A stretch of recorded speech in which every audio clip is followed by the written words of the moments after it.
Agenda Rajasthan. जी हां, सबसे बड़े चुनाव के सबसे बड़े मुद्दों पर होगी सबसे बड़ी चर्चा न्यूज 18 पर। और कार्यक्रम का आगाज करते हुए पहले सेशन की शुरुआत करने के लिए मैं एजेंडा राजस्थान में सबसे पहले आमंत्रित करना चाहूंगा उस शख्सियत को जिन्हें वर्तमान सरकार में बड़ी जिम्मेदारियां दी गई हैं।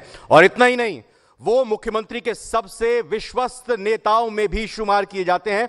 जी हां, बिल्कुल ठीक समझा आपने। जोरदार तालियों के साथ स्वागत करते हैं। हम बात कर रहे हैं गहलोत सरकार में पीएचईडी मंत्री, मुख्य सचेतक विधानसभा श्री महेश जोशी जी की। तो एजेंडा राजस्थान के मंच पर सबसे पहले महेश जोशी जी का स्वागत मैं आमंत्रित करता हूं। सर, आप मंच पर पधारें। और आपके साथ आज के इस पहले सेशन के संचालन के लिए, मॉडरेशन के लिए मैं अपनी सहयोगी आस्था कौशिक को आमंत्रित करता हूं। आस्था।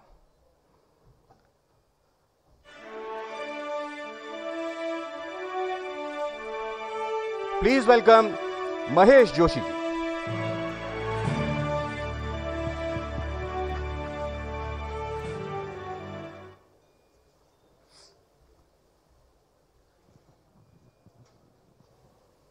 जोरदार तालियों के साथ एक बार फिर से स्वागत कीजिए पीएचईडी मंत्री महेश जोशी जी का। बहुत स्वागत है महेश जी आपका हमारे इस खास कार्यक्रम में। और आज के इस सेशन को हमने नाम दिया है भारी पड़ी वफादारी। ऐसा हम क्यों कह रहे हैं, इस पर हम आएंगे आगे। लेकिन महेश जी, एक लंबा राजनीतिक करियर आपका रहा है और हर एक राजनेता के राजनीतिक करियर में बहुत से उतार चढ़ाव होते हैं, कोई स्वर्णिम दौर भी होता है। आपका वो दौर कौन सा रहा, कैसे याद करेंगे, क्या बताएंगे आज जनता को उसके बारे में?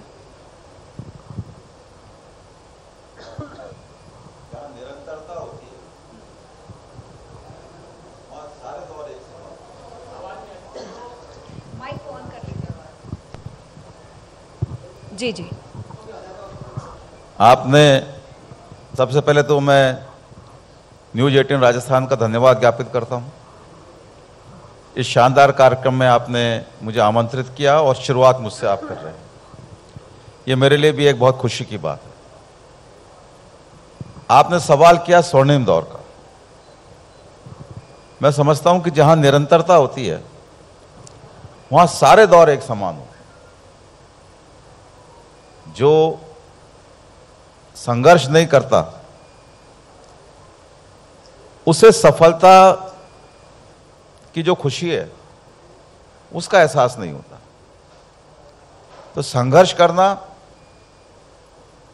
यह भी अपने आप में एक, संघर्ष का मौका मिलना भी अपने आप में खुशी की बात है। संघर्ष करना खुशी की बात है। तो आपका स्वर्णिम दौर कौन सा रहा, संघर्ष वाला या जब जिम्मेदारी मिली? देखिए, हमेशा ये मान के चलिए कि जो संघर्ष का दौर होता है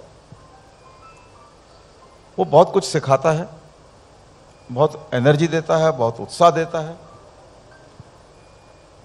और जब आपको कोई चीज अचीव हो जाती है, कोई मिल जाती है, तो उसमें आपको अपने आप को मेंटेन करना होता है। जो कुछ आपने संघर्ष में सीखा, जिन लोगों के संपर्क में आप आए, जिन लोगों को सहयोग किया या जिनसे सहयोग लिया, उन सब के साथ एक आपको एक रिलेशनशिप को मेंटेन करते हुए आगे बढ़ना होता है। ये नहीं कहा जा सकता कि कौन किससे बेहतर है। संघर्ष नहीं होता तो सफलता नहीं होती। संघर्ष से सफलता हुई है, सफलता सब चाहते हैं, लेकिन बिना संघर्ष के सफलता भी नहीं मिलती। तो मैं समझता हूं कि दोनों ही दौर का अपना अपना महत्व है। हम चुनाव जीते हैं, हम तो राजनीति की बात आप कर रही हैं, चुनाव जीते हैं चाहे हारें, निरंतरता हमारी सेवा में होनी चाहिए। जनता के बीच में हमारे जो हमारी उपलब्धता है वो निरंतर रहनी चाहिए, ये आवश्यक है। अब आपने संघर्ष और सफलता का जिक्र भी कर दिया है, तो आज राजस्थान में जो हम एजेंडा राजस्थान लेकर आए हैं उसमें खास तौर पर सियासत और चुनावी अखाड़े की बात हो रही है। कांग्रेस का भी अपना दावा है, बीजेपी का भी अपना दावा है। क्या कहना चाहेंगे आप कहते हैं आपकी सरकार बन रही है, सीटों का कोई आंकड़ा देना चाहेंगे? क्यों रिपीट करें? क्योंकि राजस्थान की जनता का तो मिजाज है कि वो हर बार सरकार बदल देती है। आप रिपीट कर रहे हैं, क्यों और किस बिना पर आप ये कहते हैं? देखिए, मैं कहूंगा कि हम 156 जीत रहे हैं, तो आप पूछेंगे कि आप 44 कौन सी हार रहे हैं। ऐसा होता नहीं है। एक लक्ष्य लेके चला जाता है। जब हमारा बहुमत 101 पे आता है तो हम ये तो नहीं कह सकते ना कि 101 हमारा लक्ष्य है। हमारा लक्ष्य बड़ा होता है। हर पार्टी का अपना बड़ा लक्ष्य होता है। हम लक्ष्य लेकर चलते हैं। कुछ सीटें मानते हैं कि कुछ सीटें ऐसी होती हैं जिन पे हम लंबे समय से नहीं जीते होते हैं, कुछ सीटें ऐसी होती हैं जिनकी परिस्थिति के बारे में थोड़ा सा अंदाजा हो जाता है, उनको हम ये मान के चलते हैं कि इनमें संघर्ष थोड़ा ज्यादा है। सीटों का कोई आंकड़ा नहीं दे पाएंगे, हम लक्ष्य लेके चल रहे हैं। बीजेपी तो लक्ष्य साध करके चलती ना, लक्ष्य लेकर चलती है। 156 पार, 400 पार। हमारा सीना तो पता नहीं 56 का है कि नहीं है, मैं नहीं जानता, लेकिन हमारा लक्ष्य जरूर 156। और अब मुझे बता दीजिए आपके इस विश्वास का आधार क्या है? हमारी सेवा, हमारे कार्यक्रम, हमारी राहत। कोरोना काल में जो हमने सेवा की, शायद अपने आप में पूरे देश में एक तो केरल राज्य ऐसा है जहां कोरोना काल में बहुत अच्छी सेवा हुई, और उसके बाद राजस्थान है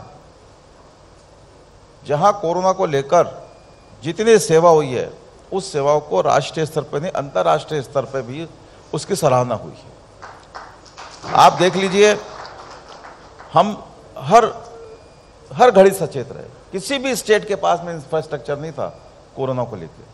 आपने कोरोना का जिक्र किया, लेकिन अब हम उससे काफी आगे बढ़ गए हैं। नहीं, बहुत सारी घोषणाएं, वादे और योजनाएं आपके रहे, अब उन पर भी बात करने का वक्त है। मैं उन पे भी आ रहा हूं, लेकिन आप वो क्या आप जन जन तक पहुंचा पाएंगे? मेरी बात सुनिए, आप कोरोना को नकार नहीं नकार नहीं रहे, लेकिन मैं कह रही हूं उसके बाद भी मैं कारण बता रहा हूं आपको। मैं आपको कारण, मैं आप जो कह रहा था वो आप शायद बीच में आपने उसको पूरा नहीं होने दिया बात को। जब कोरोना आया, किसी के पास भी इंफ्रास्ट्रक्चर नहीं था कोरोना से लड़ने का। आप ही देखिए, हमने इंफ्रास्ट्रक्चर भी बनाया, हम कोरोना से लड़े भी। मुख्यमंत्री अशोक गहलोत जी ने 2 बातें उस वक्त में कही थी, क्योंकि लॉकडाउन भी हो गया, कर्फ्यू भी लग गया, बहुत सारी बातें हो गई। किसी को इलाज के अभाव में दम नहीं तोड़ने दूंगा और किसी को भूखा नहीं सोने दूंगा। तो हमने जिस गति के साथ में इंफ्रास्ट्रक्चर बनाया,